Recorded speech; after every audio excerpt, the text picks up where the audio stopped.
It's interesting you mentioned sometimes your last league game is a bit of a dead rubber and you change everything. And we were even thinking before, myself and Michael were talking about that Monaghan game he had in the Super 8s back in 2018. You'd already qualified, you end up losing that game, and therefore you end up with Dublin in the semi-final rather than maybe a more winnable game on the other side of it, because Dublin were at the height of their powers at the time. Is that a game you ever go back to, that Monaghan one, with a little bit of, I suppose, frustration? The performance would have been frustrating, but again, I have to, we've, that year we were unbeaten in Division 1. You won the Connacht, you got out your Super 8s, and I suppose that was the first time there was a bit of a long breath where people went, you know what, we've kind of achieved this, and you don't want it to happen, but subconsciously it does happen at certain times. So, and again, I never forget, look, I blame myself a little bit for that. I took the edge off some of the players because we had warnings got during midweek from referees, and had meetings about our black arts, which was on the paper at the time. And I have to say it was more a massive compliment to us because we were the fancy dance 2 or 3 years previously. So again, that was, some people had 2 black cards. There was messages sent in that our guys were going to be getting the road if there was this and that. And I suppose some of our guys were told to be a little bit more careful, which I suppose might have fallen back a bit too. But I suppose in the psyche, at the semi-finals, at the end of the day, when you're over that, you win the Ireland. The semi-finals are not going to win Ireland for either. So if you meet Dublin, you meet Dublin. Again, that game on the balance of play, which I was delighted with at the time, the first half, by the first 5 or 10 minutes, we should have been 6 points up against Dublin with our performance in the first half. We weren't. Our forwards didn't finish off what they should have finished. I think we missed something like 2-8 that day, including a penalty. If we'd been 6 points up, like we could have been the half time, then we'd have met a different Dublin team. They came out at level at half time, or we're 2 points down. They got 2 early frees, and they went 4, and we were chasing. And Dublin at the time, if you're chasing and you push out, which we did at the back, you're going to leak late scores, and that's what happened with us. But no, the Monaghan game didn't kill our momentum. Definitely having qualified, there was a little sense of it behind some of the players' minds, maybe, that this wasn't as important as it should be. And Monaghan were, Monaghan yourself, if you give them a 5%, they'll go as far as they can go. They're workers. You saw them last week. Any chance they get, we saw them at Clonus last year when Galway could have beaten them. They'll fight the way through. And I suppose we beat Monaghan every game bar that game. And it was a game you'd like to have done better in, but I don't think it actually affected our performance. Barrow's not shooting what we should have shot. It's fascinating, Shane. Kevin talks about the black arts there and been under the microscope. Like, I think that from a hurling point of view, the microscope is on Limerick. The microscope is even on Austin Gleeson at the moment as well. And I wonder, does that take potentially away a bit of their edge maybe going into the hurling championship? So I do think that's fascinating when things are out there in the media and you hear things, and I'm hearing things in the background that referees are focusing on Gleeson or referees are focusing on Grode Hegarty and that. And you wonder then, does that take their edge away come summer? Because it's very easy, as Kevin says there, if you warn a player to curb his enthusiasm a small bit because the eyes are on him a bit more, that can take away what gives him that edge over another player. So I just think that's a fascinating aside, even going into the hurling summer, let alone football. Kevin, that goal that Shane Walsh scored a few weeks ago against Cork, where he blazed through the centre of the field, and can anyone else even do that? Where does he rank in terms of talented players you've seen over the years? To be honest, Shane, look at that, and this is not being biased. I mean, he's probably the most talented player I've ever seen.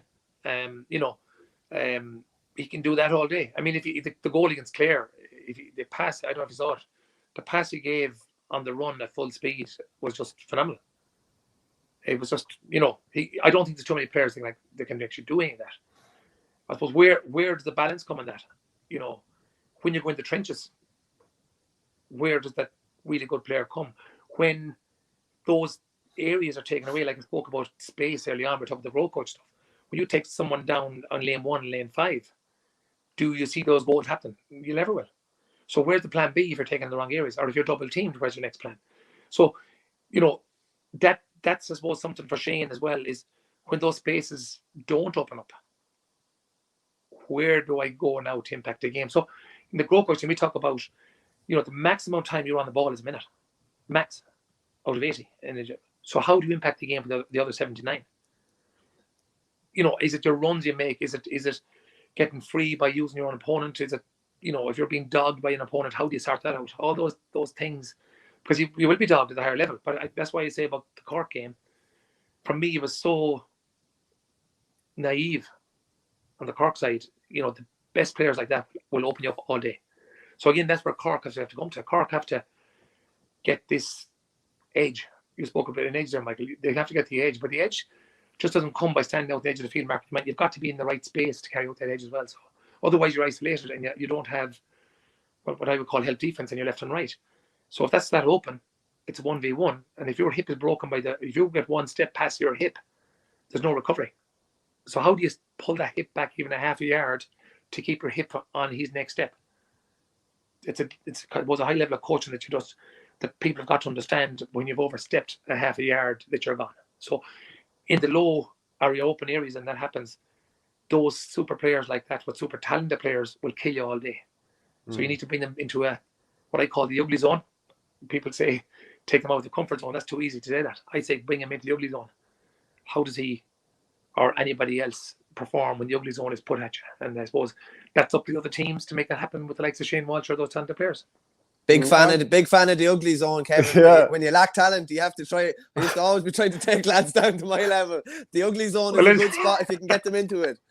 But I think, Michael, the big one there is that if you know your capabilities, some people think their capabilities are far beyond that, and they don't know about the ugly zone. So I'm with you now, Michael. Yeah.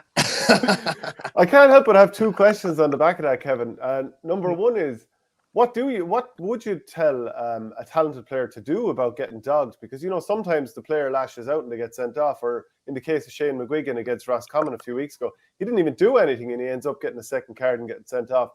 But then also, what else should Shane Walsh be doing to get himself into games when he's not on the top of the turf running into space? Maybe those two things are interconnected in some ways, but yeah. But I suppose, look, because you use your teammates. You don't have to go into dark arts for that. I mean, if someone is dogging you, you use your teammates as much as you can. So, you talk about screening in basketball, you talk about different things like that. Sometimes you have to go into a space. If you want a space, you go in there first, you come out of it, and you go back into it. So we have people starting in the wrong areas. They're starting out where you'd like to run into. So I'd be thinking, you fill the space. You should fill the space you want, first of all, by coming out of it and go back into it. You need V cuts. You need change of pace. You need change of direction. If you're, simplest thing in the world, and I don't condone this, but if someone is completely dogging you and the referees are completely, which you do in Gaelic, I've always said this, there's not enough referees anyway. There's referees on the sidelines who should have a whistle, and they just go around waving their flag. They're top referees. This can't be a case in the GA where, you know what, this is my Sunday. You stay away from me. This is rubbish. You've people sitting on the sideline, standing on the sideline who just wave their flag. If the player is being dogged and it's not right, that guy lifts up his flag and he pulls him. You've got other referees who are being lauded for seeing 3 or 4 things off the ball outside the field and run up in the commentary as, oh, that's great refereeing. But is that good refereeing? I don't think it is. Because he's turned his back on 50, 60 other incidents. So why do you pick those 4? So those 4 things can change momentum. We played Roscommon back, I think it was David Goffers back, and he pulled out 3 or 4 things. But I mean, there were crazy small things where other bigger things were going on. So for me, it's either be consistent or don't consistent. And get your linesmen, they can see everything. Give them a job. The referee can see what ball goes on the sideline. He doesn't need to know what's up. So for me, that's one way of protecting your better players and seeing better football. But if you can't do that, you can, maybe he needs to grapple in with the other guy and get 2 yellow cards and put the 2 of them in yellows. Maybe he needs, and I don't condone that, but how do you protect yourself? Maybe your teammate needs to go over and screen for that guy where you can use him as a screen and get away. There's loads of things you can do as a manager. But those players need to be kind of protected. But if you're on the other side and you need to, like Michael, you said, bring them back into an area you'd like them, of course, as a manager, you're going to do that. Why wouldn't you? At the end of the day, it's about winning. And if it's not about winning, you're performing or entertaining. And in county level, I don't think entertainment is good enough because you're judged on your results. So it's what you want, social football or winning. And I suppose that's where Cork need to go to now, or that's where maybe Kerry are coming out of, regardless of your talent. There has to be something here that gets you over the line as much as possible, or get your team of players be the best they can be.